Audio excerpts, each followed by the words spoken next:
All right, ladies and gentlemen, welcome back to the channel. Tonight we're going to be talking about the Atlanta Falcons. They're coming off a season where they went 7-10, but they addressed a bunch in free agency. They had some great draft picks. Things are on the up and up for this Atlanta Falcons team. They run a very physical brand of football, smash mouth football. At the end of the day, playoff success, getting deep into the playoffs is going to come down to quarterback play, right? But the run attack, the weapons on offense, Kyle Pitts, a healthy Kyle Pitts, the additions on defense, guys like Jesse Bates III, Calais Campbell, David Onyemata, Caden Ellis, Bud Dupree. The list feels like it goes on and on and on.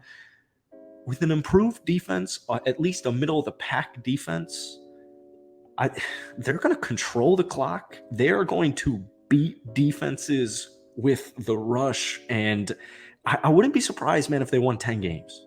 I would not be surprised if they won. Honestly, I'll throw a plus on that. I wouldn't be surprised if the Atlanta Falcons this upcoming season won 10 plus games. They are my favorite to win the division, and that's what we're going to talk about in tonight's video. But before we do, if you guys enjoy it, be sure to hit that like button, hit that sub button. If we could try and get this video to 100 likes, that would mean the world to me. So evaluating, honestly, the Falcons offense in general was a little bit difficult last season. Desmond Ridder came in for the final 4 games. It's weird, though, because it's the final 4 games. The offensive line play at the time was not great. Kyle Pitts was on the IR. It's hard to really assess Desmond from his rookie season. What gets me thinking is, by the way, the Falcons had the 3rd best rushing attack in the NFL last season, and you just added Bijan Robinson. So I have Tyler Algier, who had a sneaky rookie season, having over 1,000 yards on the ground. I had Cordell Patterson, 700 plus yards, and we're throwing in Bijan Robinson right there. That is a 3-headed monster, if I've ever heard one. So we throw that in there. We throw in a full offseason, a full summer of camps, of just working as the starting quarterback, just a full offseason preparing to be the starting QB. Like I said, we have a healthy Kyle Pitts. We have a strong rookie season from Mr. Drake London. I like the additions of more subtle guys on the offensive side, guys like Matt Collins. Matt Collins had about 700 receiving yards with the Las Vegas Raiders last year. Outside of Devontae Adams, I think most Raiders fans would agree with this statement. Matt Collins was the 2nd most consistent wide receiver on the Raiders last year. All right, I like it. 29 years old. He's a veteran. He's been on a couple of teams. He's been around the league. He's worked his ass off. The work ethic's there, and he's good. All right. I will admit the wide receiver core is still being worked on. I like the addition of Scotty Miller, but offensively, it's going to be heavy run.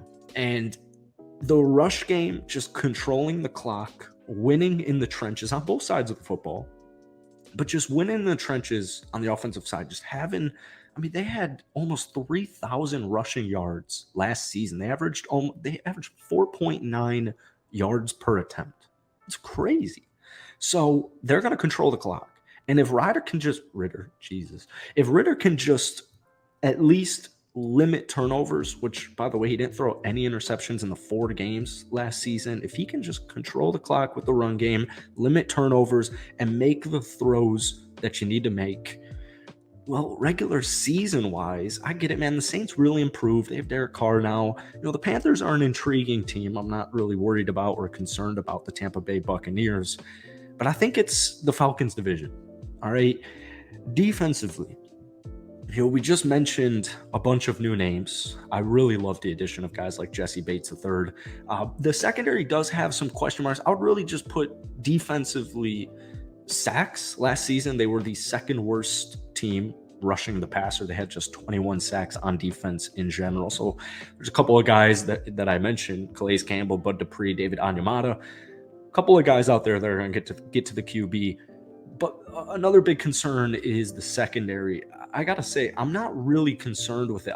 Like I said, I love the addition of Jesse Bates III. I think Richie Grant last season showed a lot.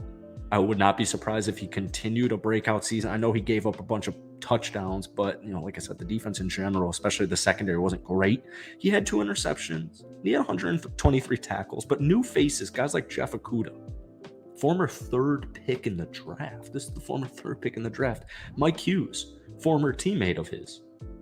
In 2021, with the Kansas City Chiefs, he had 4 forced fumbles. This is a defensive back. He had 4 forced fumbles, which is kind of crazy. Defensively, they're just going to improve. All right, they brought in a lot of veterans. They have a bunch of young, hungry defensive players in general. Their defense is going to improve. I'm not expecting a top 10 defense from them, but if they can hover around middle of the pack, especially get that sack, or at least just rush the passer, get him on his ass a little bit more, if they can have a middle of the pack defense next season, and if Ritter can do what I mentioned, just limit turnovers, limit interceptions, and they just run the ball and he's making throws when he needs to make the throws, well, Atlanta and their favorable schedule and their favorable division in the NFC South, I think there's no shot they go 7-10. There's no shot. 8-9 would shock me. I'd be quite shocked, maybe a little bit more surprised than shocked, but I think this is an above 500 team. All right. And I know Falcons fans, there's hype around this team. All right. There really is. It's Ritter. And I gotta say, I'm feeling pretty good. I like the Arthur Smith, Desmond Ritter combination, and I've mentioned this in a former Falcons video, and I get that it's an outlandish thing to say, but Bijan Robinson to me is a Hall of Famer. I think he's a Hall of Famer. At worst, he's gonna make a couple of Pro Bowls. Drake London, I'm just very excited about. I like the young talent on offense, obviously with Ritter, but Tyler Algier, just one of the more sneaky seasons last year for him. And that probably was because the Atlanta Falcons not getting much media coverage last year. He averaged 4.9 yards per carry. 4.9 yards per carry, over 1,000 yards. He had almost 65 yards per game averaged. So Kyle Pitts, injury-riddled season. If we go back to Kyle Pitts' rookie year, the man was a top 5 tight end in the National Football League. So, I know there's some holes still. There's a couple of studs on the offensive line. I know there's still some question marks there. I know there's some question marks with the receiving unit, but I'm hopeful, man. I'm hopeful for it. It's not like the Falcons have Super Bowl aspirations this upcoming season. I wouldn't be shocked if they won a playoff game or 2, to be quite honest with you. I think they're going to make the playoffs, but this is a plan. They're sticking to it. They're getting physical guys. Smash mouth football, classic football, dominate the clock, force turnovers, limit turnovers. They're doing all the right things. So whether it's this year, whether it's the next couple of years, the Atlanta Falcons are in a really, really, really good spot right now. And I love the veterans that they brought in, honestly, on both sides of the ball, like I said, with Matt Collins and even Scotty Miller on that offensive side. So that's it for today. I think this was only my 3rd ever Falcons video. If you guys enjoyed it, be sure to hit the like button, hit that sub button for daily NFL content. If you want more Falcons videos, let me know down below. But what are you guys feeling? Give me a win count, win projection, prediction for this Falcons team. And if you want to, feel free, leave some thoughts on that defense down below. Peace.